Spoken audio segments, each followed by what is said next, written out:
మేము లేస్తే మనుషులు కాదంటున్నారు టీడీపీ నేతలు. కానీ మేము లేవలేము అని చేతులెత్తేస్తున్నారు ఆంధ్రప్రదేశ్ అసెంబ్లీ స్పీకర్ చింతకాయల అయ్యన్న పాత్రుడు.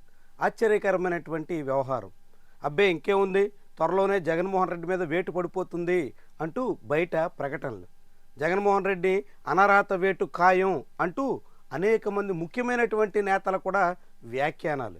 కానీ తీరా అలాంటి అవకాశమే లేదు అంటున్నారు ఆంధ్రప్రదేశ్ అసెంబ్లీ స్పీకర్గా ఉన్న అయ్యన్న పాత్రుడు.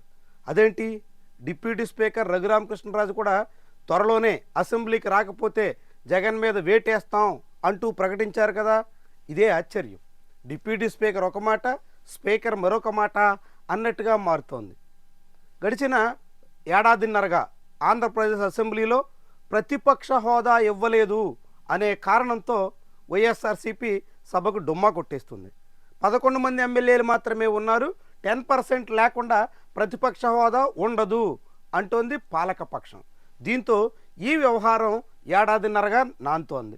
ప్రతిసారి అసెంబ్లీ సమావేశాల సందర్భంగా ఈసారి సభకు జగన్మోహన్ రెడ్డి వస్తారా రారా, దీని చుట్టూ పెద్ద చర్చ. జగన్మోహన్ రెడ్డి రాకపోతే ఈసారి అతని మీద వేటేస్తాం అంటూ అసెంబ్లీలో తెలుగుదేశం పార్టీ నేతల మాట. కానీ ఆ మాటలకు అవకాశమే లేదు. తెలుగుదేశం పార్టీ నేతలవి ఒట్టి బెదిరింపులే, ఒట్టి మాటలే అన్నట్టుగా తేల్చేస్తున్నారు అసెంబ్లీ స్పీకర్ అయ్యన్న పాత్రుడు. తాజాగా లోక్సభ స్పీకర్ హాజరైనటువంటి సమావేశం, మహిళా సాధికారకి సంబంధించినటువంటి సభ్యులతో సమావేశం తిరుపతిలో జరిగింది. దేశంలోని వివిధ రాష్ట్రాల ప్రజాప్రతినిధులు కూడా హాజరయ్యారు. ఈ సమావేశంలో అయ్యన్న పాత్రుడు బహిరంగంగానే తన గోడు వెళ్ళబోసుకున్నారు. ఏమన్నారో ఒకసారి వినండి. శాసనసభాపతిగా ఒక ప్రశ్న నన్ను వేధిస్తుంది సార్. వేదిక పేరున్న పెద్దలందరూ కూడా ఆలోచించాలా. ఏంటి ఆ వేదన అంటే, మన ఎమ్మెల్యేలు శాసనసభకు కూడా రావట్లే.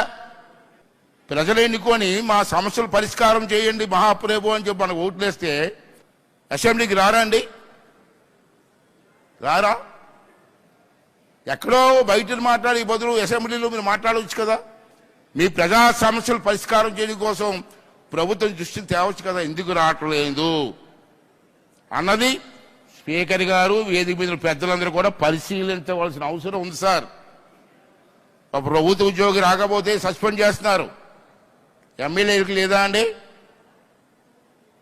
అంచేత ఎమ్మెల్యేలు సభకు రాకపోతే ఏం చెయ్యాలన్నది స్పీకర్ గారు సరైన చర్య తీసుకోవాల్సిన అవసరం ఉంది. Main important point. ఇవి అయ్యన్న పాత్రుడి మాటలు. తానేమీ చేయలేను అని చెప్పేస్తున్నారు. జగన్మోహన్ రెడ్డి ఇప్పటికే బహిరంగంగా ఛాలెంజ్ విసిరారు. చంద్రబాబు నాయుడు 2.5 ఏళ్ల పాటు అసెంబ్లీకి దూరంగా ఉన్న ఏ సమావేశాలకి రాకపోయినా మేం పల్లెత్తు మాట అన్నామా అంటూ ఆయన గుర్తు చేశారు. అంతేకాదు, తాను ప్రతిపక్ష హోదా ఇచ్చేటంత వరకు సభకు హాజరు కాబోనని, ఏం చేస్తారో చేసుకోవచ్చని, అనర్హత వేటేస్తారా, ఇంకా మళ్ళీ ఉప ఎన్నికలకు సిద్ధం అంటారా, దేనికైనా మేము రెడీగా ఉన్నామని ఛాలెంజ్ విసిరేశారు. కానీ ఇప్పుడు విపక్ష వైఎస్ఆర్సీపీకి చెందినటువంటి జగన్మోహన్ రెడ్డి విసిరిన ఛాలెంజ్ స్వీకరించడానికి టీడీపీ నాయకత్వం సిద్ధంగా లేదా అనే సందేహం వస్తుంది.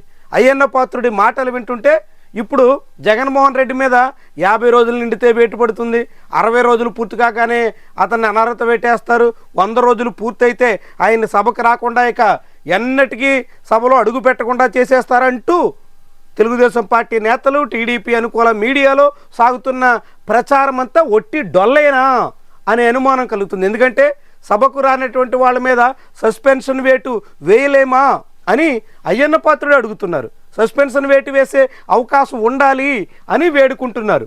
ఆయన చేతులెత్తేసిన తర్వాత, ఆయన ఆవేదన వ్యక్తం చేసిన తర్వాత ఇకేం చేసేది ఏముంది అనే అనుమానం కలుగుతోంది. జగన్మోహన్ రెడ్డిని అనర్హత వేటు వేయడం కానీ, ఆయన్ని సభ నుంచి బయటికి పంపించే అవకాశం కానీ, ఆయన మళ్ళీ సభకు రాకుండా చేయగలిగిన సత్తా కానీ ఇప్పుడు ప్రభుత్వానికి కానీ టీడీపీ నాయకత్వానికి కానీ లేనందువల్లే ఇలాంటి మాటలు బయట రోజుకొకటన్నట్టుగా చెప్పుకొస్తున్నారా అనే అనుమానాలు బలపడుతున్నాయి. ఏమైనప్పటికీ అయ్యన్న పాత్రుడి మాటల తర్వాత టీడీపీ నేతల తీరు మరింత బాహాటంగా వెల్లడైనట్టయింది. తెలుగుదేశం పార్టీ శ్రేణులు కొందరు ఆశిస్తున్నట్టుగా జగన్మోహన్ రెడ్డి మీద అనర్హత వేటు కానీ, వైఎస్ఆర్సీపీ ఎమ్మెల్యేలందరి మీద వేటేసేసి ఉప ఎన్నికలు కానీ ఇలాంటి ఛాన్స్ ఏ కోసానా లేదనేటువంటి అంశం స్పష్టమవుతోంది.